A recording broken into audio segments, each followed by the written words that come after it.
ये लाइव है, ये ये तो लाइव है। नाटक में ही आपको संभव हो सकता है। जी जी बहरहाल, जी। तो मैं बात कर रहा था नाटक में संवादों की हाँ जी, बात। मैसेज कर दूंगा। तो अब अ, वस्तुतः हम ये कई कई बार ये कहते हैं कि नाटक जो देख रहे हैं हम, वो बहुत ठहर गया, ठहर गया है, यानी उसमें गति नहीं। और कई बार हम लोग बड़े एक लूजली बोलते भी हैं कि भाई नाटक में नाटकीय त्वरा होनी चाहिए, या एक नाटकीय क्रिया क्रिया व्यापार होना चाहिए नहीं नाटक। देगा तो क्या करेंगे? तो ये नाटकीय गति क्या है, ये नाटकीय गति कहाँ रखी हुई है? ये समझ आती है बात संवाद योजना से। जो आप संवाद लिखते हैं नाटक लिखते हुए, तो वो संवाद क्या है? क्या वो संवादों का कोई मतलब है, या ऐसे ही बस संवाद लिखे जा रहे हैं, बात किए जा रहे हैं? यानी एक तो आप बात कर रहे हैं जैसे मैं भाषण व्याख्यान दे रहा हूँ, और एक हम बातचीत कर रहे हैं, बातचीत कर रहे हैं, आपस में बैठे हुए बातचीत कर रहे हैं। लेकिन बातचीत तो उससे ठहरा हुआ है मामला। ये अभी भी सब ब्लैक हो गया एकदम। तो ये क्या मैं ये दिख रहा अपने हूँ? आप आ जाएंगे सर। अच्छा, ठीक है। नहीं नहीं, ये लोग सब आए हुए हैं। अच्छा, नेटवर्क ये प्रॉब्लम ब्लैक है। हो जाता है हाँ फिर। जी जी। तो ये मैं ये कह रहा हूँ कि गतिशीलता या वो नाट्य त्वरा चीज क्या है? तो पार्वती शाह आप ना बंद करो। तो ये नाटकीय त्वरा संवादों में ही समाहित है। संवाद बातचीत नहीं है। बात संवाद बातचीत नहीं में है। तो कहीं की कहीं आदमी ले जाता है, और वो उसका कोई अर्थ नहीं होता। आप कहीं हंस के, कहीं रो के किसी बात पे आप उठ जाते हैं, खत्म हो गया। बिल्कुल सही बात। लेकिन म्यूट करो अपने आप संवाद को और फिर स्टार्ट वीडियो जो करो। एक अब आप आ रही हो मगर अपने आप को ऐसे रखना और पड़ेगा। उन संवादों के बीच में ही कहीं छिपी हुई त्वरा है। यानी जब एक व्यक्ति दूसरे व्यक्ति को कुछ कह रहा है, तो या तो वो अपने बारे में कुछ कह रहा है, या उस व्यक्ति के बारे में कह रहा है, या जो घटित हुआ उसके बारे में कुछ कह रहा है। अगर वो इन तीनों में से कुछ नहीं कह रहा है, तो फिर वो क्या कह रहा है? फिर वो अर्थहीन है।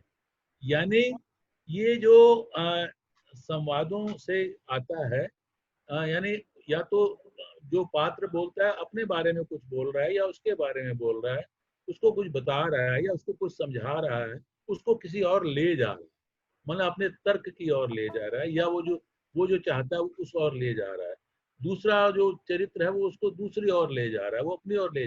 अब ये जो आपस में संघात होता है, इस संघात से ही नाटकीय त्वरा पैदा होती है, और कहानी की बात आई।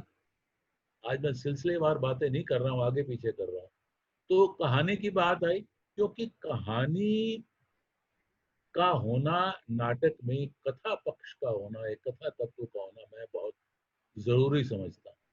कि कथा तत्व जो है वो हालांकि सिचुएशनल प्लेस भी हैं, सिचुएशनल नाटक भी हैं, और सिचुएशनल कॉमेडीज भी लिखी गई हैं और हैं। जैसे एक ब्लैक कॉमेडी का जिक्र किया आपने, जिसका मैंने नाट्य रूपांतर किया है, वो एक सिचुएशनल कॉमेडी है। लेकिन सिचुएशनल कॉमेडी इस तरह के उसको हैंडल करना और मुश्किल हो जाता है, बहुत कम है। झीना सा कथा तत्व उसमें भी जरूर रहता है, लेकिन एक सिचुएशन पर बाकी सब बना जाता है। पर एक कथा तत्व अगर आपके पास हो, और एक एक कहानी आपके पास हो, तो उस कहानी को लेकर आप बहुत तरीके से सोच सकते हैं। फिर कहानी को आप विभिन्न दृश्यों में बांट सकते हैं, उनके विभिन्न आयाम, हर दृश्य के विभिन्न आयाम निकाल सकते हैं। उसमें पात्रों की जो वो निकाल सकते हैं कि कितने पात्र क्या किस तरह से बात करेंगे। यही जो आपका कहानी में जो दृश्य संरचना है, दृश्य संरचना के वक्त ही आपको पात्रों के आने और पात्रों के जाने और उनके आपसी संघात से ही आपको सारा का सारा नाटक विकसित करना होता है। दृश्य में भी जब एक दृश्य आप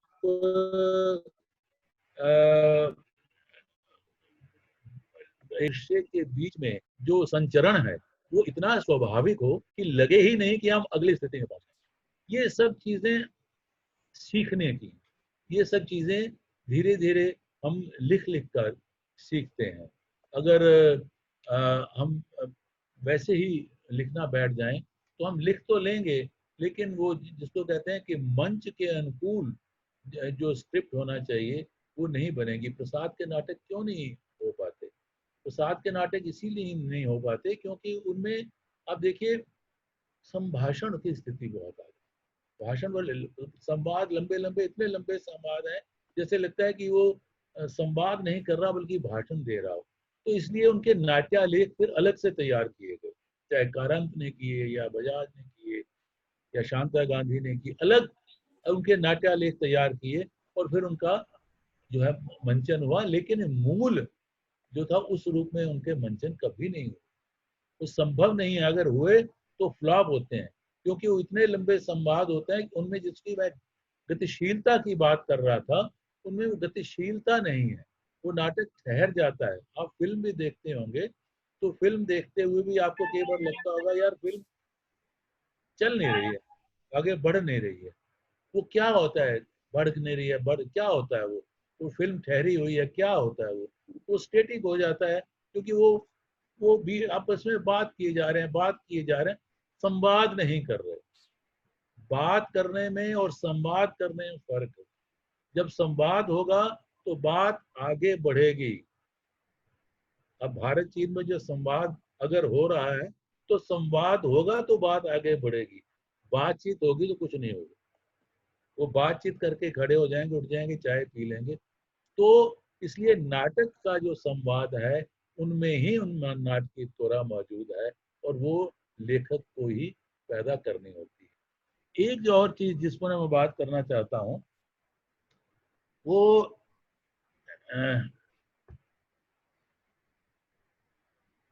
अभी इस पर काम हुआ नहीं ज्यादा, लेकिन उपन्यास इस तरह के बहुत मिलते हैं जिनमें मल्टीपल नैरेटिव होते हैं। और जैसे अज्ञे का प्ले वो नाटक वो नहीं उपन्यास है नदी के द्वीप, अरे हाँ, मल्टीप्लेयर। उसमें मल्टीपल नैरेटिव। या मैं एक फिल्म का आपको एक उदाहरण देता हूँ, बेस्ट तलवार फिल्म अगर आपने देखी आप लोगों ने, जो आरुषि हत्याकांड पर बनी थी, जी जी। नोएडा में हुआ था, मतलब one of the best examples कि मल्टीपल नैरेटिव कैसे बुने जा सकते हैं फिल्म में या नाटक में। उसमें एक ही घटना है, हत्या है, और एक ही घटना के 3 नैरेटिव। एक नैरेटिव पुलिस का है, एक नैरेटिव उसके माता पिता का है और एक नैरेटिव जो है लॉ का। तो 3 अलग अलग नैरेटिव, तीनों नैरेटिव जो है प्लॉजिबल लगते हैं। तो जब इस तरह की कोई स्क्रिप्ट आए, जैसे उमा का भी एक प्ले है, उमा जो तुम्हारा प्ले है वो रेंगती परछाइयां जी। अब रेंगती परछाइयों में भी मल्टीपल नैरेटिव की ध्वनियां हैं, लेकिन पूरा अंत शुरू से अंत तक वो नहीं है। अंत में जब वो खुलता है तो जो उसका मौलवी है जिसने शादी की, उसका अपना नैरेटिव है उसके पास, और जो लड़कियां हैं उनका उनके अपने अपना नैरेटिव्स हैं। नैरेटिव है। जो माँ है उसके पास अपना नैरेटिव है। घटना एक ही है, घटना एक ही है। तो जब आप इस तरह से मल्टीपल नैरेटिव को लेते हैं और लेके चलते हैं तो आप देखिए वो नाटक की शक्ति कितनी बढ़ जाती है। अब इसको साधना बड़ा एक मुश्किल काम होता है। और ये हमारे यहाँ हिंदी के नाटकों में यहाँ एक रेखीय नाटक ज्यादातर मिलेंगे, लेकिन उनके डिफरेंट डायमेंशंस मिलेंगी, आपको डिफरेंट डायमेंशंस मिलेंगी, आपके उसके मल्टीपल आयाम तो मिलेंगे, मल्टीपल नैरेटिव नहीं मिलेंगे। तो इस पर मुझे ऐसे 2-4 दिन से मैं परेशान चल रहा हूँ कि भाई ये कुछ इस तरह के नाटक तैयार किया जिसमें मल्टीपल नैरेटिव की गुंजाइश हो, लेकिन ये इतना आसान काम नहीं। अब मैं कहो तो मैं या तो अपने ऐसे कहूँ कि मेरे जो नाटक इस तरह से स्क्रिप्ट नाट्य लेख में बदले, उन पर बात करूं, या अगर जो सुन रहे हैं उनको कोई प्रश्न हो तो उन पर बात करूं? जी तो मैं सर, जी सर। अभी बड़ी अच्छी बात आपने कही कि बोलचाल, बातचीत अलग है और संवाद, अगर संवाद नहीं है तो न नाटक आगे बढ़ेगा, न उपन्यास, न फिल्म। तो ये बातचीत और संवाद, इसके बीच का एक छोटा सा जो महीन रेखा है, मतलब कि ये समझना मुश्किल है कि ये बातचीत है कि ये संवाद, इसको थोड़ा सा अगर आप और क्लियर कर दें इनके लिए, अभिनेताओं के लिए। नहीं, बातचीत तो आप लोग करते ही हैं, हम लोग करते ही रहते हैं, जी बैठते हैं तो हम लोग बातचीत करते ही रहते हैं, लेकिन वो बातचीत नाटक नहीं होता। बहुत, जैसे मैं अब आपको थोड़ा सा अगर एग्जांपल दूं, जिनको कहते हैं कि पाठ्य नाटक बन गए हैं, पूरी तरह से उस तरह से बातचीत तो नहीं, जैसे हरि कृष्ण प्रेमी के नाटक है। अब वो आपस में बात किए जा रहे हैं, एक दूसरे से बात किए जा रहे हैं, बात किए जा रहे हैं, बस बात किए जा रहे हैं। तो संवाद संवाद का मतलब ये है कि आप अपना पक्ष दूसरे के सामने रख रहे हैं और उसको समझा रहे हैं कि वो आपके पक्ष को स्वीकार करे, और वो दूसरा व्यक्ति अपना पक्ष रखता है और वो कहता है कि नहीं, आपका पक्ष नहीं है, मेरा पक्ष ये है, ये नहीं, या ये भी हो सकता है, ये भी संभव है। ये है संवाद। जी और बातचीत में कोई निश्चित गंतव्य नहीं है, जी, कोई कहने का अर्थ है निश्चित कि उद्देश्य नहीं है बातचीत जी में। जी आए मिले बैठे, आप लोग शाम को बैठते हैं, गपियाते हैं, बातचीत करते हैं और बहुत सारी बातें करते हैं, लेकिन वो नाटक नहीं होता। जी अगर उसी तरह से नाटक में करने लगेंगे तो वो खड़ा रहेगा वहीं पर, आगे बढ़ेगा नहीं, उसकी जी कहानी, उसकी गति आगे बढ़ेगी नहीं। तो जी इसलिए संवाद संवाद योजना इसलिए बड़ी महत्वपूर्ण होती है कि संवाद ऐसे हो, संवाद भी बातचीत जैसे ना हो, संवाद ऐसे हो कि वो या तो जो कहने वाला है वो क्यों करेगा, वो क्या, या तो अपने बारे में बता रहा है, अपने पक्ष के बारे में बता रहा है, अपनी प्रॉब्लम के बारे में बता रहा है, कुछ तो बता रहा है, और दूसरा जो है सुनने वाला, वो फिर अपना कुछ बता रहा है। दोनों में वो वैचारिक संघात भी हो सकता है, वो उनके भावात्मक संघर्ष भी हो सकता है, वो उनके जो क्लैश ऑफ इंटरेस्ट भी हो सकता है। और वो जो भी होगा, लेकिन वो क्लैश ऑफ इंटरेस्ट होगा या जो भी होगा, वो निकलेगा तब जब वो एक दूसरे के विपरीत संवाद करेंगे। अर्थात इसका अर्थ ये हुआ कि जब किसी बातचीत यानी किसी वाक्य में उसका संदर्भ, उसका काल, उसका देश और उसका अर्थ और उसका घर्षण जुड़ जाता है, जैसे तभी वो मान संवाद। लीजिए, चलिए सबने मेरे ख्याल में पढ़ा होगा, आधे अधूरे मान लीजिए नाटक, जी सबने पढ़ा होगा। अब उसमें जो शुरू का जो बिल्कुल जो सीन है, जिसमें मिनी है और वो लड़का है, माँ है, अब हर आदमी जो है वो अपने अपनी बात कह रहा है, तो वो संवाद टूटे हुए हैं, उनके संवाद टूटे हुए हैं, आपस में उठे वो हुए संवाद, उनके जीवन का संवाद जी, जी। टूटा हुआ है, लेकिन उन टूटी हुई परिस्थितियों में भी वो जो संवाद कर रहे हैं, वो नाटक आगे बढ़ रहा है। नाटक का कीजिए। असल में जैसा कि आपने कहा, वो प्रसाद का रेफरेंस दे करके कि लंबे लंबे संवाद बहुत ऐसे होते हैं, जबकि लंबा संवाद होना कोई खराब बात नहीं है। जैसे शेक्सपियर के तकरीबन नाटकों में देखेंगे कि लंबे संवाद है, लेकिन संवाद क्या है कि वो लॉजिकल है, वो कहानी को एक दूसरे के साथ जोड़ता है। यानी बड़े बड़े जो पैसेज हैं, वो पहले क्या हुआ उसकी बात भी करता है, उससे जुड़ता है, और आने वाला जो जो भी इंसिडेंट, जो वाकया होना है, उसको भी बताता है।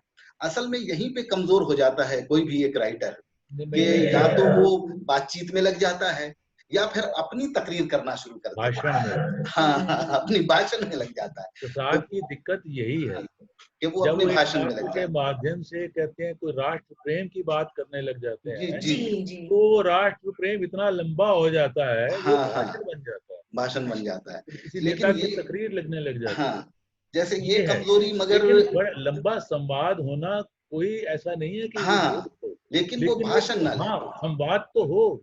हाँ लंबे संवाद तो देखिए मोहन राकेश के नाटकों में भी हैं। हाँ हाँ अषाढ़ का एक दिन के अंतिम जो हिस्सा है, बिल्कुल बिल्कुल। या और इसका जो आधे अधूरे का भी जो अंतिम हाँ हिस्सा है, लंबे संवाद है। मेरे अपने नाटक में अन्वेषक में जानती है जो हिस्सा है, वो संवाद लंबा है। वो लेकिन वो एक पराकाष्ठा होती है। हाँ वो पराकाष्ठा में आके बहुत सारी चीजें खुलती हैं। संवाद भाषण ना हो, मेरा इतना सा है। हाँ, मतलब वहां पे राइटर कैरेक्टर और स्टोरी से बाहर नहीं निकले। यस, हाँ, अगर वो जुड़ा कैरेक्टर और हुआ स्टोरी हो, से जहां बाहर निकला और अपनी और बात कहने लग जाता है। इस बात को कहने के लिए अगर कोई बात मान लीजिए अगर जी जी एक वाक्य में कही जा सकती है, तो उसके लिए 10 वाक्यों का इस्तेमाल क्यों किया जाए? क्यों किया जाए? सर, आपने अपने आलेख में जो लिखा, ये बहुत अच्छी बात लिखी, एकदम सही बात है। अभी आप उसी को दूसरे रूप से कह रहे थे कि आप जब नाटक लिखते हैं तो उस वक्त आप चरित्र को गढ़ते हैं और चरित्र को आप संवाद दे रहे हैं, लेकिन आहिस्ता आहिस्ता चरित्र अपने अनुसार जाने लगता है और वो मांग करता है, वो अपनी भाषा खुद गढ़ता है, वो अपने संवाद खुद गढ़ने लगता है। होती है उमा, वो ऐसी स्थिति होती है कि हम लोगों को पता ही नहीं चलता जी, हम सचमुच लिखे चले जाते हैं, लिखे चले जाते हैं। जी, और जब लिख बैठते हैं तो फिर उसको दोबारा पढ़ते हैं तो लगता है ओह अच्छा, ये जी, ऐसा एक ये पराकाष्ठा होती है, लेकिन पराकाष्ठा होती है। हर बार नहीं आती, लेकिन आती है। और तभी जो है चरित्र गढ़ा जाता है। जी, और चरित्र गढ़ने के लिए सिर्फ चरित्र की बुनियादी आपको जानकारी जरूरी नहीं है, जी, बल्कि वो चरित्र किस समाज से आता है, उसकी जो पारिवारिक आपने कहा कि घर से बाहर निकलना पड़ेगा। उसकी शिक्षा क्या है, उसके संस्कार क्या हैं, और वो कौन से सोसाइटी के इथॉस से जुड़ा हुआ। हर सोसाइटी का वो इथॉस अलग अलग है। यानी आप देखिए, अब मान लीजिए हिंदू सोसाइटी है, उसका इथॉस अलग है। मुस्लिम सोसाइटी है, मुस्लिम सोसाइटी का इथॉस अलग है। क्रिश्चियन सोसाइटी है, उसका इथॉस अलग है। अगर मान लीजिए मुस्लिम एक पात्र है, तो वो जब वो जो बात करेगा, वो जो उसका सोसाइटी का इथॉस है, जो उसकी परंपराएं हैं, मान्यताएं हैं, जो उसने उसके संस्कारों का हिस्सा बन गया है, कहीं वो ध्वनित होंगी। जी, जी, तो जो हिंदू करेगा तो उसकी कहीं वो ध्वनित होंगी। लेकिन जब अगर मान लीजिए, देखिए ये जो रंग बसंती जब नाटक लिखा था, तो उसमें जो उन्होंने हिंदुस्तानी सभा बनाई, उसमें हिंदू भी थे, सिख भी थे, मुस्लिम भी थे। तो अब वहाँ एक मसला पैदा हुआ कि जो गोश्त बनता है, अब इसको क्या किया जाए, ये हलाल आएगा या झटका आएगा। अब मुस्लिम कहता है हम हलाल खाएंगे, वो कहता है हम झटका खाएंगे। अब ये क्या फर्क क्या पड़ता है भाई? अगर खाना है तो खाना है, झटका क्या, मरने वाला तो मर गया। ये तो समझ में आता है, लेकिन खाना है तो झटका क्या और हलाल क्या। देखिए उन्होंने क्या रास्ता निकाला। उनका जिसने जो लाना ले आओ, वो ले आते थे और वो सबको मिला देते थे, दोनों खा देते थे।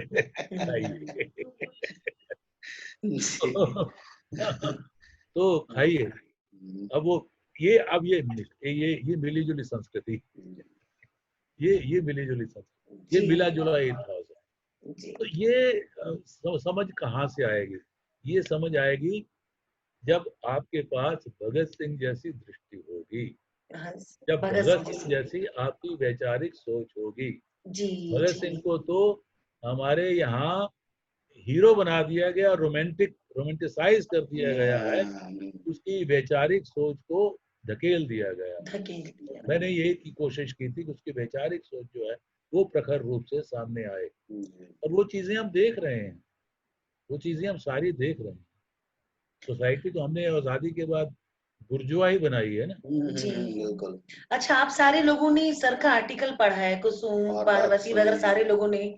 तो अब आपके कुछ सवाल अगर है तो पूछे राहुल जी। हाँ सर प्रणाम। नमस्कार सर, एक जगह आपने लिखी है रचना और संरचना।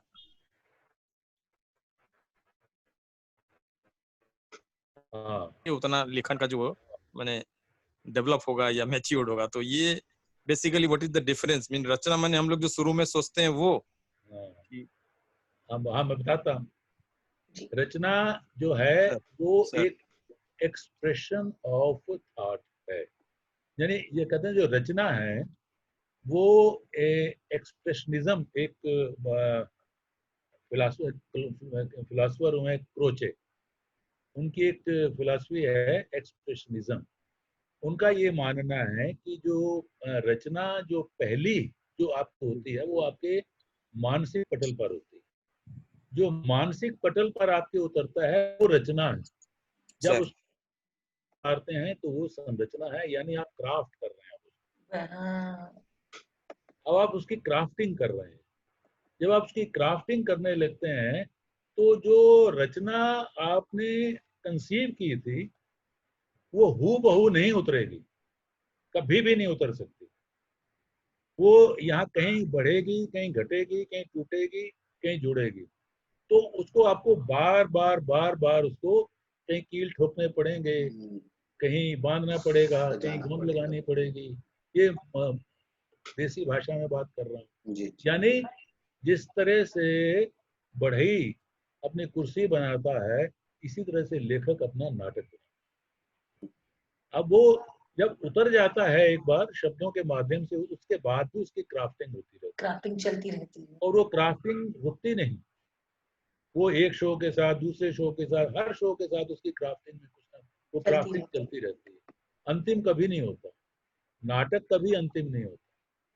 वो जब भी मंचित होता है वो वर्तमान में ही मंचित होता है, और फिर उसमें कुछ ना कुछ उसकी क्राफ्टिंग होती है। तो रचना और संरचना में ये भेद है। रचना लेखक के मानसिक पटल पर जो उतरा वो रचना है, जो आप दे रहे हो वो आपकी संरचना है। अच्छा, एक बात तो थोड़ा सा इस बात का जानना चाहेंगे। जैसे एक राइटर जो भी लिखता है उसकी झलक उसकी राइटिंग में नजर आ जाती है। वो पोएट कैसा है, वो कैसी शायरी करता है, वो उसकी सोच क्या है, वो पूरा उसकी 2-4 शायरी अगर हम पढ़ लेते हैं या अफसाना निगार के अफसाने हम पढ़ लेते हैं, तो साफ समझ में आ जाता है कि उस राइटर का ज़हन वैसा है और वो उस ढंग से सोच रहा है। लेकिन नाटक में जो सबसे बड़ी परेशानी है कि एक राइटर, एक नाटककार किसी भी तरह से अपनी जो सोच है, वो पात्र पर हावी नहीं कर सकता है। अब इससे कैसे बचा जाए? इस पर हावी नहीं कर सकता। पात्र पे, वो अपने पात्र किरदारों पर पे, हाँ, वो जो कैरेक्टराइज़ेशन कर रहा है, जो उसकी सोच है, वो उससे कैसे बचेगा? इसलिए कि उसके पास तो शैली एक ही है, यानी उसके पास जो लैंग्वेज है, वोकैब्युलरी है, वो तो एक सीमित एरिया में है। जितनी वोकैब्युलरी एक राइटर के पास होगी, जो उसकी सोच होगी, उसी में। अब उसको कई क्लास के कैरेक्टर को एक ही नाटक में दिखाना है और उसकी अलग-अलग दुनिया है, अलग-अलग द्वंद है। अब उस ये जो सबसे बड़ी परेशानी है, इससे एक नाटककार कैसे, किस तरह से उभर कर बाहर आएगा? हाँ, ये सचमुच बहुत बड़ी परेशानी होती है। और इसमें मुझे लगता है कि क्योंकि रचना का जो सबसे पहला आपका जो टच है उसमें, वो आपकी सब्जेक्टिविटी को ही का ही हुँ, होता है। हुँ, हुँ, क्योंकि कोई रचना सब्जेक्टिविटी से दूर नहीं हो सकती। नहीं निकल सकती। लेकिन अगर आप कॉन्शियस हैं, और अगर आपकी सब्जेक्टिविटी इतनी हावी हो जाती है हर रचना पर, तो फिर हर रचना की शक्ल एक सी दिखने लगेगी। हुँ, इसलिए कहा जाता है कि वही जब आप रचना से संरचना की ओर बढ़ते हैं तो then you have to be objective also. तो ये सब्जेक्टिव कितना हो, आदमी ऑब्जेक्टिव कितना हो, इसके लिए परले दर्जे की, महादर्जे की ईमानदारी बहुत जरूरी हुँ, है। ईमानदारी की बहुत जरूरत है। बिल्कुल, अगर लेखक हर जगह अपना विचार, अपनी विचारधारा वो लादता रहेगा लादता रहेगा। तो वो उसमें जो एक पात्रों की जो जेन्युइननेस है वो खत्म हो जाएगी। पात्रों की जेन्युइननेस तभी बनी रहेगी जब आप हर पात्र को उसके इथॉस के साथ और उसके परिवेश के साथ और उसकी परिस्थितियों के साथ छूट नहीं देंगे। बिल्कुल। उसको छूट अगर देंगे हुँ, तो तभी तो वो निखरेगा और बिल्कुल। हर पात्र डिस्टिंक्ट दिखेगा।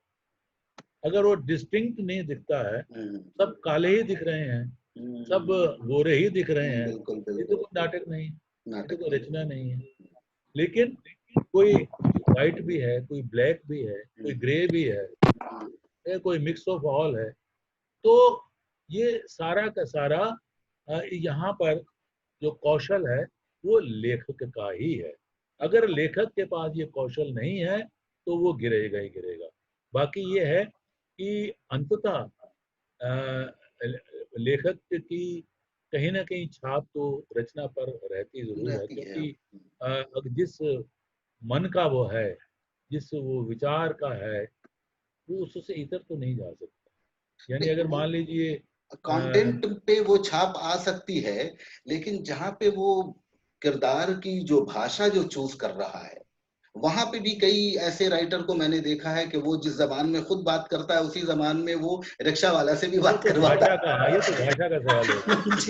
हाँ, ये भाषा का सवाल है। ये तो भाषा के सवाल पर हम आए नहीं, लेकिन ये बिल्कुल जेन्युइन सवाल है।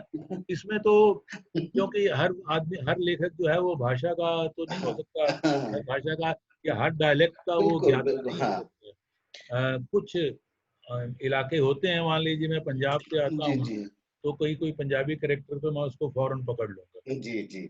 और लेकिन अगर मान लीजिए कोई बंगाल का कैरेक्टर है तो मुझे दिक्कत हो सकती है। तो क्या हर्ज है मैं लिखता चला जाऊं, उसके बाद में अपने किसी बंगाली मित्र की मदद ले लूं। और किसी जैसे अंधेरे में मैंने लिखा, जब मैंने लिखा तो अब उसमें जो एक इलेक्ट्रिशियन आता है उसको मैंने हरियाणवी एक बनाया कि हरियाणा से आता है। अब हरियाणा मैंने कोशिश तो की कि उसको हरियाणवी भाषा का टच दूं, दिया भी, लेकिन मुझे नहीं बात बन रही थी।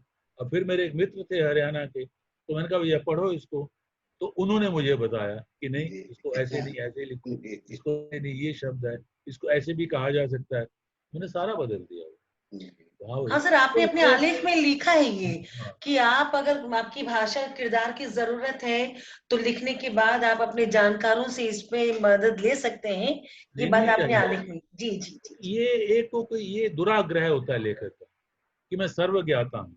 सर्वज्ञाता कोई नहीं होता। नाटक में तो हो ही नहीं सकता। जी। वो आप कहानी लिखते रहिए, कविता लिखते रहिए, लेकिन अगर नाटक लिखना है तो आपको एक से क्या बहुत अनेक लोगों की मदद लेनी ही पड़ेगी। और वो होता है, वो जब तक उसका मंचन होता रहता है। तो इसमें कोई, ये तो एक सामूहिक है। जब हम उसको नाटक को मानते ही एक सामूहिक क्रिया है। ये है कि एक उसका मूल आधार, जो मूल आलेख है वो लेखक आपको दे रहा है, वो नाटककार दे रहा है। फिर आप देखिए मोहन राकेश के जो नाटक जो लहरों के राजहंस उन्होंने लिखा, अब देखिए कितना पत्राचार हुआ। हाँ। जालान और उनके बीच में कितनी बातें हुई, कितने दोनों ये ऐसे नहीं हो वैसे हो। तो एक निर्देशक और लेखक के बीच में जब संवाद होता है तो मैं अन्वेषक की बात करता हूँ, उसमें मेरे और सतीश के बीच में जो संवाद होता रहा, सतीश आनंद के बीच में, उससे मुझे लाभ हुआ। मैं तो उनको कितना हुआ नहीं हुआ मैं नहीं जानता, लेकिन मुझे हुआ। अभी प्रताप सर ने बताया कि मोहन राकेश जब लिख रहे थे तो श्यामानंद जालान और मोहन राकेश के बीच में काफी बातचीत के बाद वो नाटक तैयार हुआ, उसमें काफी सुधार हुआ और उन्होंने अपने नाटक के बारे में भी बताया। अब आप में से कोई और सवाल करें? आलेख पढ़ा है आप लोगों ने, उस आलेख से संबंधित कुछ पूछना है तो पूछें। कुसुम सूर्य पूछा, आप बोलो सूर्य। सर आपने लिखा है कि इतिहास को सिर्फ इतिहास को उलट देने मात्र से कोई कृति नाटक नहीं हो जाती, इसमें अपना इनपुट देना होता है। जी, प्रश्न पूछो। तो उसमें कुछ बदलाव करना होगा या फिर कुछ अलग तरीके से उसमें सुधार करना होगा? हाँ नहीं, बहुत बहुत बदलाव करना होगा। ऐसा है ना कि इतिहास, अगर आपके पास जो इतिहास के एक तो तथ्य है, लेकिन केवल तथ्य ही इतिहास तो नहीं होता। अब तथ्य तो ये बता देंगे कि फलाना राजा बैठा, गद्दी पर बैठा, उसने ये नियम बनाए, ये कायदे कानून बनाए हैं, उसके ये चलता था, वहां पर सिक्का ये चलता था, भाषा ये चलती, ये सारे तथ्य हैं। लेकिन ये तो नाटक नहीं बनेंगे। वहां तब रह रहे लोगों के जीवन कैसे होते होंगे, उसके लिए आपको वहां इतिहास के उस इलाके में प्रवेश करना होगा, केवल तथ्यों में नहीं। और फिर आप ये देखिए कि क्या उस समय के जो अनुभव हैं, क्या हमारे आज के समाज के अनुभवों से कहीं जाके जुड़ते हैं कि नहीं जुड़ते हैं जुड़ते। कि नहीं, राइट। आप किस तरह से सोच रहे हैं? हम्म, अब जैसे मैंने अभी एक नया नाटक लिखा है, बुल्ले शाह। हम्म, अब बुल्ले शाह का जो समय था 15वीं शताब्दी, आज हम 20वीं शताब्दी में हैं, हम तो 21वीं में हैं, 400 साल से ज्यादा हो गए। तो बुल्ले शाह सूफी थे। अब वो उनका जो सारा का सारा संघर्ष था, वो कहीं आज हमारे जो चिंतक हैं उनके संघर्ष से जुड़ता है कि नहीं जुड़ता। तो उसको जोड़ना है आपको इस तरह से। इनपुट आपके यही इनपुट होते हैं। जैसे मान लीजिए अन्वेषक नाटक मैंने लिखा। अब अन्वेषक नाटक में तो मेरे पास तो सिर्फ इतनी जानकारी थी कि एक आर्यभट्ट है, उन्होंने आर्यभट्टीय लिखी है और उसमें उन्होंने ये आविष्कार किए हैं। इसके अलावा मुझे कुछ पता ही नहीं। वो कब पैदा हुए, कहाँ पैदा हुए, उनकी माँ कौन थी, बाप कौन था। सिर्फ 2 पात्र उसमें वो ऐतिहासिक हैं, बुद्धगुप्त जो राजा था उस समय का, और आर्यभट्ट। बाकी सारे पात्र काल्पनिक हैं। तो ये पूरा जो एडिफिस आप क्रिएट करते हैं नाटक का, तो ये सारे लेखक के तो इनपुट। और फिर आप उसमें आप विमर्श, क्योंकि बिना विमर्श के तो आप क्या रचना का कोई अर्थ नहीं है ना। आप कोई विमर्श तो देना चाहते हैं। मैं मीर जाफर कर रहे थे, पता नहीं मैं तो जा नहीं पाया, ये कोरोना का चक्कर हो गया। तो मेरा बड़ा मन था देखने का कि मीर जाफर को लेके कौन सा नया विमर्श रचा गया। जो उनके साथ एक छवि उनकी बनी हुई है, वो तो गद्दार की छवि बनी हुई है। जी जी। लेकिन अब वो क्या उसका कोई नया एंगल है, कोई नया, या सिर्फ उसी को ही उसी तरह से पेश कर दिया गया। तो यहाँ लेखक के अपने इनपुट जो है वो काम करते हैं। अभी जो गिरीश कर्नाड का प्ले आया इसमें, टीपू सुल्तान के ख्वाब, तो नया नाटक है। अब टीपू सुल्तान के ख्वाब जो है उसमें वो उनको टीपू सुल्तान को एक नए एंगल से देखा। तो इस तरह से अगर आप अपने, जैसे मान लीजिए पहला राजा नाटक जगदीश चंद्र माथुर का पहला राजा नाटक है, वो 1969 में आया। और वो तब वो उस समय को उन्होंने देखा जो नेहरू का समय था। अब पहला राजा कौन, वो राजा को आप को रिलेट करते हैं नेहरू के साथ। He was the first prime minister. और वो राजा किस तरह से अपने संघर्षों और अनुभवों से जूझता हुआ अंततः जो संघर्षशील वर्ग है उसके साथ अपने को जोड़ देता है। तो ये जो इनपुट कहाँ से, ये तो उसने दिया ना, लेखक नहीं दिया ना, उसने देखा। अब उसको उन्होंने देखा कि बात तो कर रहे थे वो नेहरू के, लेकिन नेहरू का तो कोई नाम नहीं है, कहीं नाम नहीं है उसमें, पर वो है, एलिगरी है। इसको हम कहते हैं रूपात्मक नाटक। आप मतलब एक रूपक के तौर पर एक रख देते हैं और वो किसी काल में भी जाके किसी और के साथ भी जुड़ सकता है। किसी और जैसे तुगलक नाटक, उसको भी कई बार लोग एलिगरी कहते हैं कि जिस तरह की सनक, जिस तरह का सन की वो था, उसी तरह का सन की हमारे नेहरू थे। तो उसके भी एक रूपक के रूप में उसको देखते हैं। हमारा एक और प्रिय नाटक है इसी श्रेणी में, शुतुरमुर्ग। हाँ, शुतुरमुर्ग। वो तो पॉलिटिकल सटायर है। इस तरह से आप इतिहास को कितने तरीकों से, एंगल से देख सकते हैं। जरूरी नहीं है कि आप उन्हीं नामों को लें। उस समय को लेके आप अपना ही एक रूपक क्रिएट कर सकते हैं। जी जी। लेकिन एक बात मैं जानना चाहूंगा, जिस तरह से तुगलक नाटक के बारे में कहा जाता है कि वो नेहरू को जहन में रखकर लिखा गया, लेकिन मैंने पढ़ा, मुझे तो कहीं पे ऐसा नजर नहीं आया कि वो नेहरू सनक का उनका जो सनकीपन है ना, उस सनकीपन को लेकर सनकीपन, मगर नेहरू के अंदर में ऐसा कुछ ये सनकीपन नहीं था शायद। एक सेक्शन ऑफ पीपल जो है, हाँ, उन लोगों ने शायद उनसे जोड़ दिया है, उसके साथ जोड़ा गया है। लेकिन नेहरू उस तरह से पीपल इसको जोड़ते हैं। बिल्कुल बिल्कुल। लेकिन पहला राजा तो बिल्कुल क्लियर। हाँ, वो समझ में आती बात। और किसी का प्रश्न? ये लोग कहाँ हैं? सर हाँ पार्वती आवाज आ वीडियो ऑन रही है? करो, वीडियो ऑन कर बेटा। सर अंधेरा है इसलिए नहीं। अच्छा कोई बात नहीं बेटा, तुम नजर आ जाओगी। चलो कोई बात नहीं। हाँ बोलो सर, पार्वती। हाँ बोल रही हूँ। नमस्ते सर। प्रश्न ये ऐसा है कि आपने कहा कि किसी भी नाटक में एक हम विमर्श को दिखाते हैं या पेश करते हैं, तो किसी भी ऐतिहासिक पात्र के माध्यम से रूपक को उसको एक रूपात्मक रूप देते हैं। जैसे कि मैं अभी सोच रही हूँ झांसी की रानी, आवाज नहीं क्लियर आ रही। पार्वती तुम्हारी आवाज साफ नहीं आ रही है, थोड़ा कवरेज। नहीं, हाँ अब बोलो, आहिस्ता आहिस्ता बोलो। झांसी की रानी को अगर रूपात्मक रूप में दोगे तो? आवाज कट रही। पार्वती तुम जहां पर हो उसे थोड़ा सा बाहर की तरफ हो तो कवरेज पकड़ेगा बेटा। नहीं,